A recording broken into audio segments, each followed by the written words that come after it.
Reka nongere nkwifuze gukomeza ugubwa neza cyane ugenda urushaho kubana natwe mu buryo bugiye butandukanye ndetse ugenda ukurikirana amakuru yacu tuba tugenda tukugezaho gatanu kuri gatanu. Tukubwira ko iyi ari Telefix TV. Uyu munsi tugiye kugaruka ku nkuru y'urupfu rwa Felix Tshisekedi wari ugiye gupfa habuze gatoya ngo yaragiye gupfa nk'urwo Perezida Juvenal Habyarimana wahoze ari Perezida w'u Rwanda urwo yishwe. Ibi ngibi turaza kubikomezaho mu nkuru yacu irambuye ndetse tubibutse ko tuza no kureba uko Vice President wa Rayon Sport nawe yaje kwegura. Nabyo turabireba muri iyi nkuru yacu, ariko reka tubanze turebe kuri iyi nkuru ya Perezida Felix Tshisekedi. Uyu ni Perezida wa Congo umaze igihe atowe, nta gihe kinini cyane aramara ariko ubutegetsi ariko ibikorwa amaze gukora biravuga. Nakwibutsa ko iyi ari Telefix TV, tugenda tuguha amakuru abagiye atandukanye, ugenda uyakurikirana impande ukaba wayakurikirana kuri YouTube ukoresheje mudasobwa cyangwa se telefoni yawe, ukagenda uyabona gatanu kuri gatanu. Turagukanda ariko subscribe nakazogera kugira ngo uzajye uba umuntu wa mbere uzajye ubona amakuru yacu mu gihe tukimara kuyatunganya, uzajye ubona ubutumwa bugufi kugira buti Telefix TV igushyiriyeho inkuru runaka. Twihuse cyane, mu minsi ishize twari twababwiye ibura ry'indege yari itwaje ibikoresho Perezida Felix Tshisekedi ubwo yari ari mu ruzinduko rw'iminsi 4.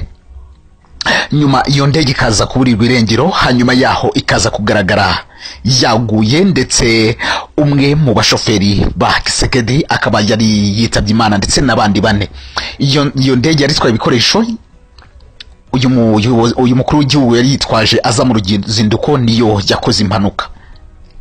Uyu munsi CA cyangwa se CIA iravuga ko Antonov 72 yari buhitane Perezida Tshisekedi, yarashwe misile nk'iyahanuye iya Perezida Habyarimana. Urwego rw'ubutasi rwa Leta Zunze Ubumwe za Amerika CIA rwagaragaje ibimenyetso kwiraswa ry'indege yari itwaye ibikoresho bya Felix Tshisekedi Antonov 72 runamusaba kwirinda cyane. Nyuma yaho bivugwa ko indege ya Antonov 72 yarashwe ari we yari buhitane, ndetse bakemeza ko iyi misile yarashwe iyi ndege imeze nk'iyarashwe indege ya Habyarimana wabaye Perezida w'u Rwanda bikarangira inamuhitanye. Iyi ndege yaburiwe irengero ku wa 10 Ukwakira 2019 ubwo yaturukaga mu mujyi wa Goma yerekeza mu murwa mukuru Kinshasa. Ikigo cy'igihugu gishinzwe indege za gisivile cyatangaje ko iyi ndege yabuze itumanaho hashize iminota 59 ihagurutse. Byatangiye bivugwa ko yaguye mu ntara ya Maniema, nyuma haza amakuru abihakana aheruka avuga ko indege yaguye mu ntara ya Sankuru ikoze impanuka. Ibimenyetso bya CIA bihakana aya makuru n'ibinyandiko twakiriye ari y'ukuri. Mu itangazo CIA yashyize hanze kuri wa 15 Ukwakira riburira Perezida Felix Tshisekedi, harimo ubutumwa bugira buti: ibiro by'ubusesenguzi bya CIA byafashe amafoto kwihanukwa ry'indege ya Antonov 72 yari itwaye ibikoresho bya Felix Tshisekedi yari iturutse Goma ku wa 10 Ukwakira 2019. Ubwo yari mu kirere, amakuru yerekana ko igihe yari hafi ya Punia muri Maniema, iyi ndege yarashishijwe misile mu bwoko bwa CIA 16, ariko ntiyahise igwa hasi, yakomeje kuguruka ibirometero bike, ari nako yagiye igabanya umuvuduko maze igwa mu ntara ya Sankuru. CIA ikomeza ivuga ko ubu bwoko bwa misile SA-160 ari bwo bwarashe indege ya Juvenal Habyarimana wabaye Perezida w'u Rwanda hamwe n'indege ya gisivile ya Congo Airlines ku wa 10 Ukwakira 1998 mu ntara ya Maniema.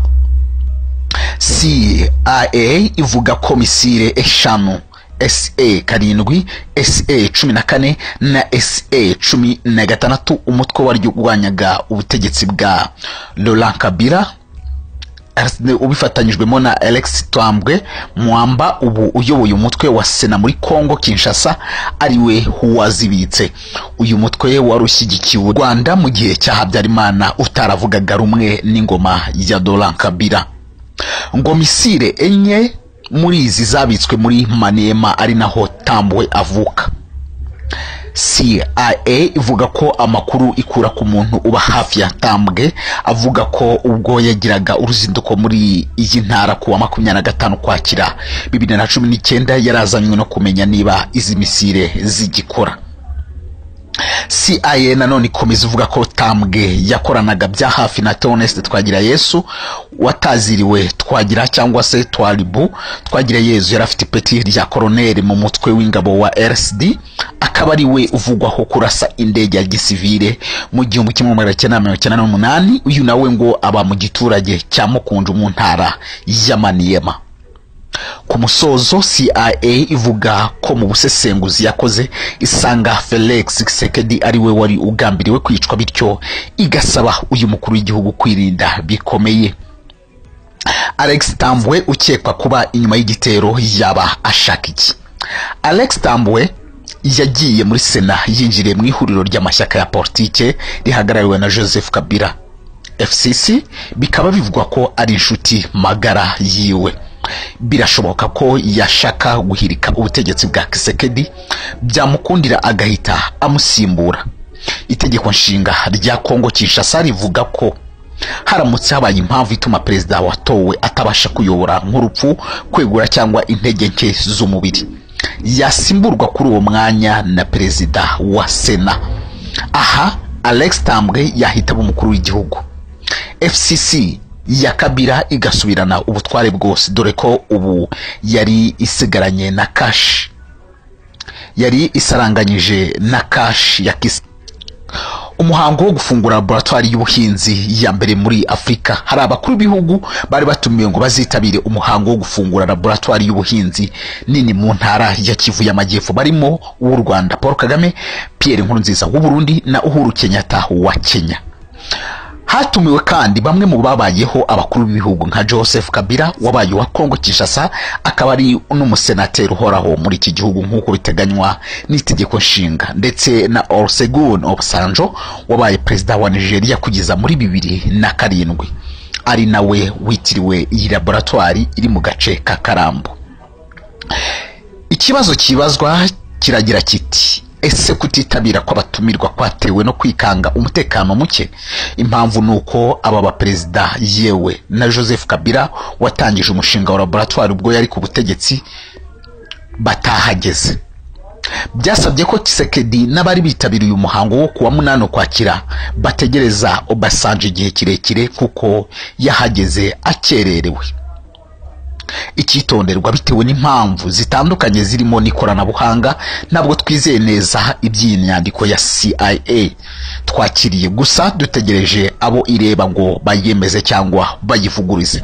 Ayo rero ni amakuru y'urwandiko rwagaragaje rwa CIA bigaragaza ko uyu perezida wa Sena ashobora kuba ashaka kwivugana Felix Tshisekedi. Bivugwa ko hari indege ya gisivile ya Congo Airlines yarashwe muri 1998, kandi ngo misile zayirashe uwo mugabo niwe wazibitse. Umuntu wazirashe uwo ngo watuye muri Maniema, kandi hari uruzinduko perezida wa Sena yagiriye muri Maniema. Bivuga ngo ashobora kuba ngo yaraje kureba niba izo misile zaba zigikora, kuko ari zirashe yaragihari, ndetse nazo ubwazo zari zigihari. Bikavugwa ko izi misile zashakaga guhitana Felix Tshisekedi, abo yenda bakahusha bakarasa iriya ndege. CIA ivuga ko uyu mugabo ashobora kuba ari we uri inyuma y'ubu bwicanyi, kuko niwe perezida wa Sena, kandi itegeko rya nshinga rya Kongo rivuga ko mu gihe perezida aramutse apfuye cyangwa se agize intege nke z'umubiri cyangwa se yeguye, umusimbura ni perezida wa Sena, kandi uyu mugabo waruje muri Maniema nawe ni perezida wa Sena. Ntawamenya, ni ibintu rero bikomeza kugenda bivugwaho mu buryo bumwe cyangwa ubundi, ariko reka tegereze turebe. Nubwo iyi nyandiko bitewe n'ikoranabuhanga, iyi nkuru ni ya bwiza.com, bivugwa ko nabo batayize. Reka dutegereze icyo baza kwivugaho Kongo, icyo iza kwitangaza. Bivugwa ko iyi misile imeze nk'iyarashwe perezida Juvenal Habyarimana muri 1994 ku itariki esheshatu z'ukwa kane.